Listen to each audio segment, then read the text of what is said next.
ndigira kuri Mimi Mireille nkigira kuri Fanny Lavine ariko rero hariho n'intambamyi zikomeye iyo udahagaze neza ashaka guhura n'umuntu aguca ivutu akakubwira ko bidashoboka akakubwira ko wafashe inzira ya shetani akarusho nabonyemwo novuga hariho nk'amaje amwe nk'utuntu tumwe dukorwa twari nabona ko tugoye nk'akarorero nko guhanga amaso umuntu ugasanga uriko umuraba ijisho ari umuntu w'umugabo ukamuhanga ijisho ukabishobora nk'icyo batakinyigishije ntaco nari gushobora nuko naciye muri formation yacu bakakimenyereza nkaciga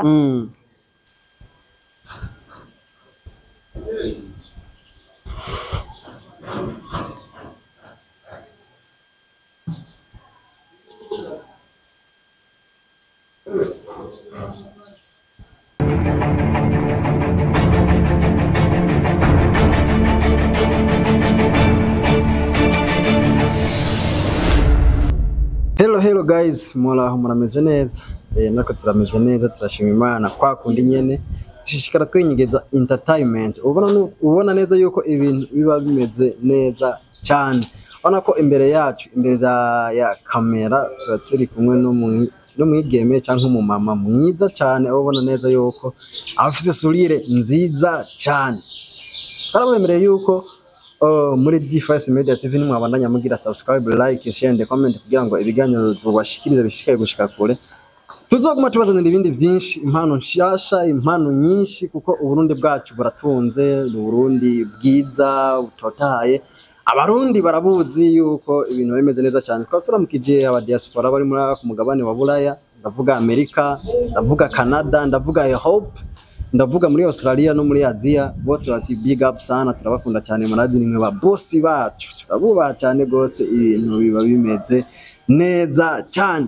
Uyu munsi hejuru rero twabazaniye umudamu, murabona ko ari umudamu mwiza kandi ibintu biba bimeze neza cyane. Reka tumuhe ikaze. Ndabaramukije. Amahoro neza, ameze neza? Ntaco mbaye, ndashima Imana. Barundi baremaze bati akuzuye ntikamurikwa, ubundi ndashima Imana kuvuga ibintu bimba bimeze neza cyane. Twagomba rero twidondore ku bantu batakuzi ku mbuga za G5 Media TV. Muba muri bandi? Je nitwa Irankunda Confidence. Urakoze cyane. Irankunda Confidence. Irankunda Confidence ni inde? Umuntu ki? Bimeze gute? Okay, Confidence n'umumama aba mu ntara ya Makamba, asanzwe ari umukinyi w'amareresi, akongera kandi ari umugeragezi wo kwandika. Wow. Nuko ni Irankunda Confidence akaba yibereye Makamba. Bakunzi ba G5 Media TV narababwiye yuko tuzoshishikara gufurura ingabire nshasha, dushishikare twagura entertainment. Abantu benshi bamenyereye bumva ati ibujumbura honyene niho haba abakinyi b'amareresi mu Burundi, canke twumvise ibujumbura twumvise abakinyi b'amareresi twumva abakinyi b'Ibujumbura gusa. Urabona iyi ni impano nshasha y'Imakamba. None Confidence uvuze ngo uri umukinyi w'amareresi ukongera ukaba n'umwanditsi. Hari filme umaze kwandika, hari filme umaze gukina, nyuma umaze kuyikina yitwa gute, nyuma umaze kuyandika nyuma atari banga yitwa gute? Natangoye mvuga nti ndi umugeragezi wo kwandika. Bisigura yuko ndiko ndiga ngerageza kwandika. Nukuvuga ko ivyo ndiko ndagerageza kwandika bitaraje habona, nivyo nanditse ntibiraje habona. Ndacagerageza niga nkosora kugira ndabe ko no bikora neza. Hanyuma ucerekeye gukina, iko hariho izo maze gukina, hariho iyo bita Imbuto Mbi, nayikiniye Makamba nyene mu mugwi Star Life Entertainment. hariho n'iyindi itarasohoka. Yego. Urakoze cyane. Aratubwiye ati amaze gukina hariho yitwa Imbuto Mbi. Mbega tukiri ngaho nyene iyo Reresi working iyo bari urukurikirane canke ni Reresi hera. Iyo ndiko ndavuga Reresi y'urukurikirane Reresi ico twita mu filimi cy'ikinyamazuru seri canke sezo. Iyo bari sezo wakinye canke bari filime twita mu kinyamazuru full movie. Ni full movie. Urakoze cyane. Mvuze ati ndagerageza kwandika, ndagerageza gukora ufunga, ndagerageza kugira gute. None Confidence yakubaza. Wakuye hehe inspiration yo kumva woba umukinyi w'amafilime?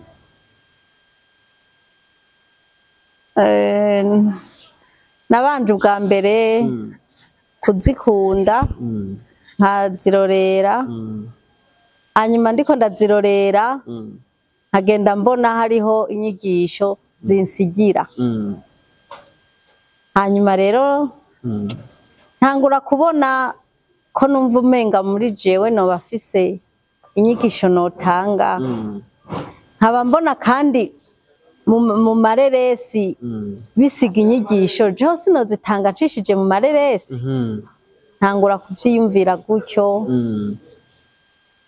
hanyuma kandi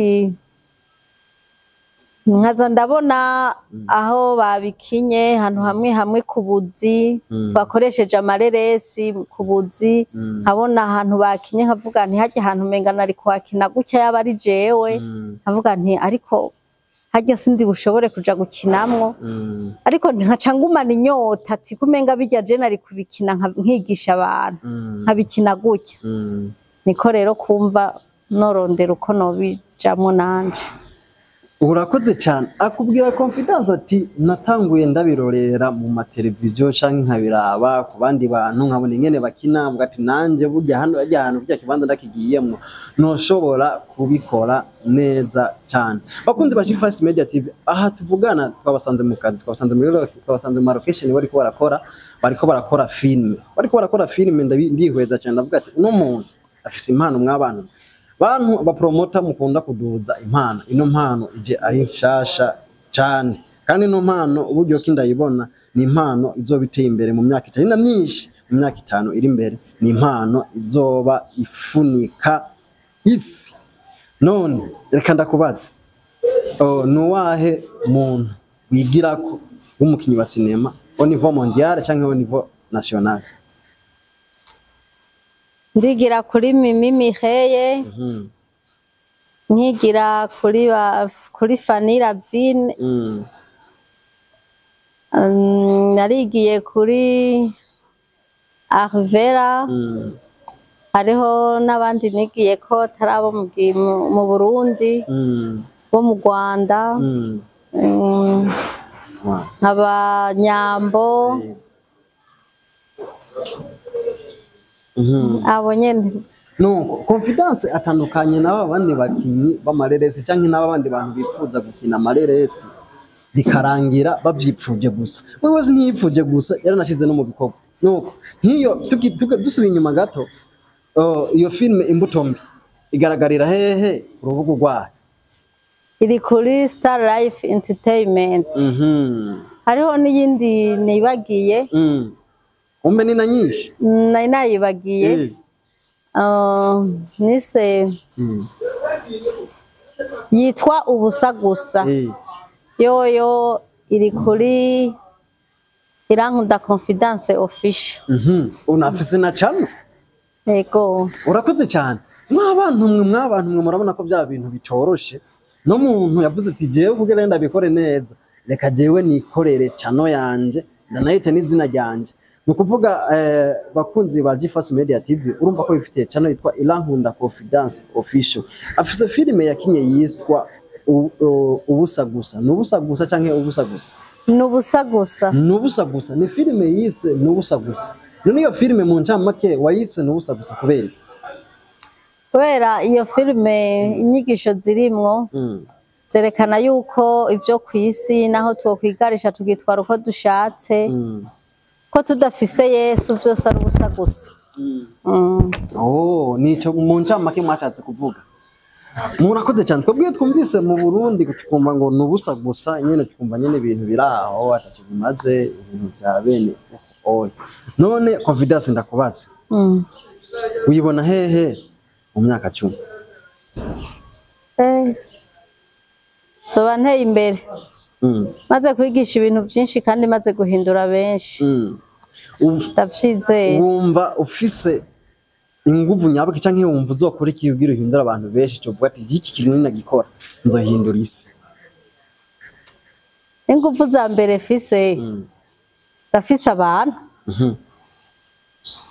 Uko kuba nkuno musi washoboye kunsanga muri location nuko narose abantu dushobora kuvugana tugapangana igikorwa cy'uno musi.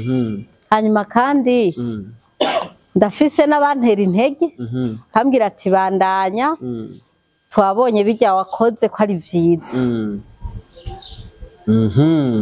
Akubwira ati ndafise n'abantera intege bati bandanya twabonye ko bijya wakoze ari vyiza. None ndakubaza wewe ukina film waravyize? Nabitanguye ntaravyiga banyerekereza nyene tigira gutya ariko inyuma yo kubitangura candagirirwa ubuntu ndaronka abampa inyigisho zihariye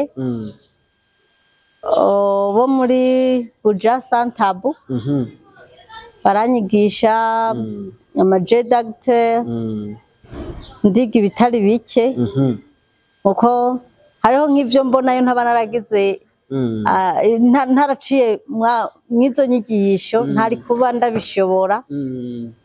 Shije rero abigisha bari baje bavuye muri Buja Santabu baranyigisha. Yego hari banyigisha jedacteur baranyigisha kandi no kwandika navyo kandi barabinyigishije. Nk'abantu mwe murumva yuko bya bintu bitoroshe cyane. None hariho abantu benshi baba bifuza gukina film babanura gute? Abantu babipfuza gukina filme rero bahanura yuko batoguma bavyifuza gusa burya kwifuza ntukore wozorinda upfa nyene uvyifuza. Ahubwo nibatera intambwe barabe mukinyi wa filme begera ashobore kuberekereza uko bobigenza, ashobore kubafasha no kubafururira ingabire no kubaha impanuro z'ukuntu bashobora gutangura. Uko na jewe kugira bikunde nararondeje ndaronka umuntu umwe naravuye Bujumbura ndamusaba ko yoza imakambaraza turavugana aranganiza arambwira ibintu by'imitego bishobora kubamwe ibiruhisha. Hanyuma nza gutangura yanteye intege arambwira ati kwico ciyumviro gifise tiyo n'ingabirano ni impano kandi tibwo n'ubutumwa shobora kugira ico ukoze Imana ikazokiguhembera ukoresheje izo nzira tugashikana ubutumwa bw'Imana kure. Rero nosaba n'abandi bavyifuza ko bogira ico bakoze bakarondera umuntu baganira aberekereza uko bakwiye gutangura bivanye nabo nyene nuko baba bahagaze nuko baba biyumvira. Yego ntibarekere kuvyiyumvira gusa. Nuko none kuri confidence filme nakazi canke no kwinezereza bisanzwe? Keretse yuko no kunezera biranezera uri kurakina mugabo kandi sinoba nabigiremo kunezereza gusa nzobigira n'akazi. No kuvuga ubu tuvugana nturabigira akazi biracari kwinezereza? Aya nabigize akazi ahubwo nimba nzogakomeza n'inguvu nyinshi ariko nzanabigize akazi. Urakoze cyane. None wowe ga confidence ndumva ko wamatanguye kwikorera ibyawe kandi ndumva ko wamaze gushira ko na filme nubusa gusa. Mbega iyo filme yaraheze canke irabandanya? Nyimbi itaranaheza canke nyimbi bandanya? Hari kindi gikorwa kanaka uri kurategura gushira kuri channel ya? Filme nubusa gusa yaraheze ariko barayirorera mu bice kuri iyo chaîne Irankunda Confidence Official ariko igice ca mbere zobandanya hajako n'ibindi bice ariko iruhande y'iyo rero hariho iyindi turiko turategura ariyo yiyi wasanze turimwo yoyo ntiratangura kuja habona. Wovuga ati jewe nahagurutse ubutagisubira inyuma kubera ko nasanze ko filme apari yo kuba byarananyoheye bikanezera cyane nasanze ari n'akazi nuko nizahe challenge canke nizahe ntambamyi uhura nazo mu kino gikorwa mu gihe gito utanguye? Ntambamyi za mbere hari igihe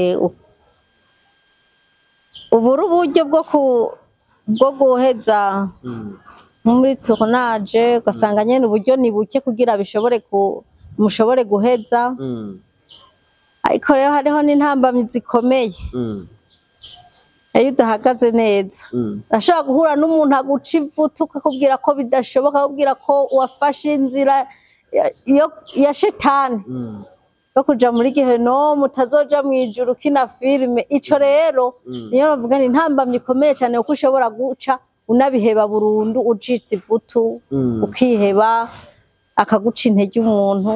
Iyo niyo ntambamyi ikomeye hanyuma niyo kubura uburyo bwo kugira igikorwa ugikore neza ugasanga nyene ntukoze ibintu vyiza kubera ikintu cose kirazimvye kugira ushobore no kwideplasa kugira uje aho ukorera birazimvye. Ego izo ntambamyi novuga. Urakoze cyane, reka ndakubaze mbega wohanura iki abantu bafite ubwoba bwo kwinjira muri filime? Nibarekane n'ubwoba kandi ikindi nobahanura nibakorere ku kuntu biyumva bareke gukorera ku kuntu abantu babumvira niho bazoshobora kugira ico bashitseko. Nimba bumva bavyiyumvira bakagira ubwoba bareke kumviriza abantu bo ku ruhande kuko nta kibi kirimwo bo batangure bafata ingingo bakore. Urakoze cyane. Dusubiye inyuma gato wavuze ati jewe nyuma y'ukumva noshobora gukina filime naravyize nagomba ndakubaza inyuma y'uko wavyize hari nakahe karusho byagufashije kuba warize gukina filime? Mbega nyimba warize gukina filime urafise certificate cyangwa cyo nakwita impamya bushobozi? Akarusho nabonyemwo novuga hariho nk'amaje amwe nk'utuntu tumwe dukorwa nabona ko tugoye nk'akarorero nko guhanga amaso umuntu ugasanga uriko umuraba ijisho ari umuntu w'umugabo ukamuhanga ijisho ukabishobora. Nk'ico batakinyigishije ntaco nari gushobora nuko naciye muri formation yacu bakakimenyereza nkaciga. Hanyuma nko mu kwandika kandi ari ukuntu ntabanziti kugira ibintu bigende neza woshiramwo utuntu n'utundi sinaje kwigishiriza hano. Yego ariko impinyanyuro y'inyandiko ukuntu ushobora kwandika ibintu bifasha abantu. Nego uvuze ati baranyigishije uburyo ki nshobora kwifata, nshobora gukina, nshobora kuhangara umuntu w'umugabo canke nshobora no kwikinisha. Nagomba ndakubaza mbega woshobora kudukinira akantu kamwe kwikinisha?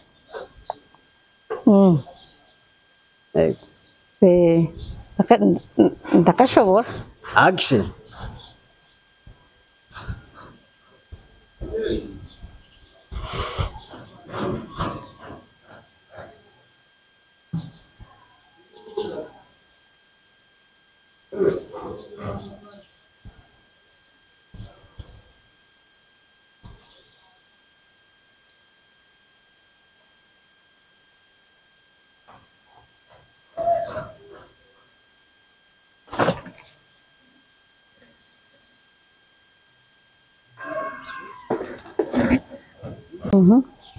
Nuko urahejeje kutwereka akarorero kukungene ushobora kwagitinga canke gukina uri wenyene. None kubatazi abadashobora gutahura ingene uri kurakina nkaho uri kurakina ibiki uri kuravuga ibiki ushatse kutwereka iki nk'abantu biba tutabimenyereye cyane? Nayiko ndakina nerekana ko narimbonye uruntu ugomba kungira nabi nk'udayimoni duhanganye hanyuma rusumvya rero ubushobozi runshiramwo impwemu mbi nca ndahwama jewe ubushobozi burahera no guhangana birahera ndahwama mera nk'umuntu asinziriye ariko rero ngo nkomezi z'Imana sinahezeyo nca ndazanzamuka yego tukiri ngaho nyene nabahe bakinyi babiri bakina filime ndundi wipfuza gushikira kandi ubasabe ico ushaka ubasaba bari nk'abandi hariho Sabasi hariho n'uwitwa Kado Ravere yego akubwira ati jewe icompa nkahura na Sabasi hamwe na Kado Ravere ibintu byoba bimeze neza cyane ubasaba iki icambere kunshigikira muri ubu buryo bwo gukinana nabo no kungira inama yego byashobore kwegera imbere murakoze cyane reka dutishemwo utuntu n'utundi nk'ubu muhuye n'umukuru w'igihugu wamusaba iki ubw'umwuga wawe notangura kumusaba adushireho politike abanyempano bo mu Burundi abakinyi b'amaresi n'abandi bose aba artiste muri rusange adushireho politike ku buryo igihugu c'u Burundi kigiranira amasezerano na YouTube urakoze cyane ni kuvuga avuze ati je Imana yompuza n'umukuru w'igihugu n'umusaba akadushiraho duradatera none confidence usaba iki abakunzi bawe mbega hoho urabafise sinari kugera naho ngeze abakunzi ntabafise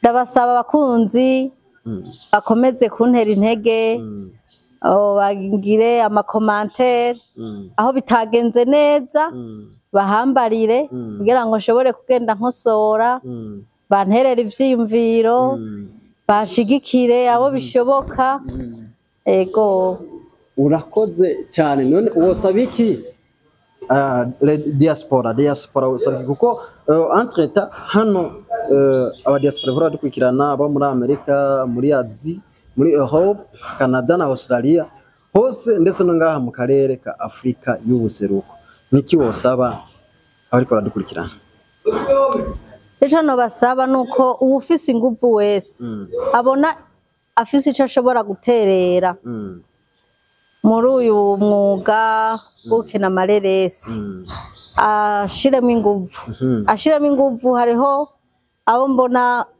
babura uko babigenza babura aho baca babura uburyo abafise uburyo nibabushiremwo bagira amaproje yagutse kugira ngo abafise impano baronka ukuntu bashobora kuzerekana baronka aho bashobora gukinira abafise uburyo baraba ukuntu bawuzamura twebwe bato tutaragera kure twebwe bato tutarabona uko kwerekana impano zacu zose badushigikire mu buryo bugaragara mu buryo bw'amafaranga ego kubera udafise amafaranga nta gishoboka ego bakunzi ba GFAS Media TV ubona neza yuko uno mu mama aba bijemwo neza uno mu mama aba bijemwo atavyamenyo mu kirundi ciza nukuvuga vuga ati jewe naramaze kuhitamwo mu gihe canje cyose namaze nifuza gukora filime bikanka ariko rero namaze guhitamwo ko nagira ubuntu nkaronka umuntu umwe ashobora kuntimbisha avuga ati bandanye birakunda gira gutya birashoboka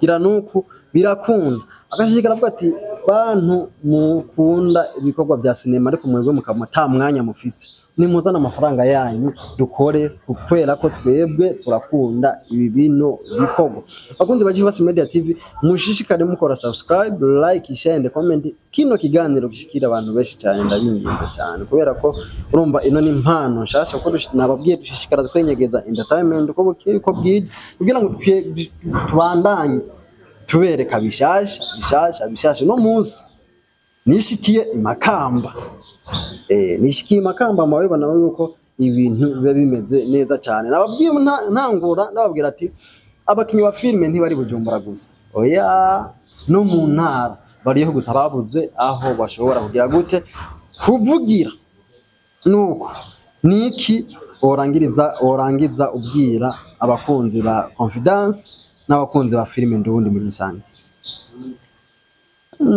Ndangije ndabashimira abakunzi banje ku ntege bantera kuri commentaire n'abakunzi ba filime ndundi ndabashimiye cyane kuko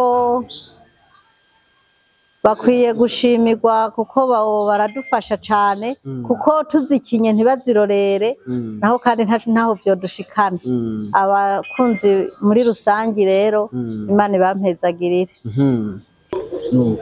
Ijambo nohereza ko ndashimiye cyane G5 Media TV yiyumviriye igashika no mu ntara ruguru nikorera ibikorwa i Bujumbura gusa igashika ruguru ikanyiyumvirako naje ushobora kungisha icyo kiganiro nkashobora gushikiriza akari ku mutima yego urakoze cyane bakunze ba G5 Media TV nababemereye yuko atakina kimwe ntazopfa nkoze kubw'umunezero wanyu uno munsi reka ikiganiro cy'uno munsi giherere ngaha ariko ibiganiro bya G5 Media TV birabandanya turabashimiye cyane mubandanya mugira subscribe like share and comment kugira ngo ibiganiro byacu tubashikiriza bibandanye bishika kure nuko turabashimiye cyane ciao ciao.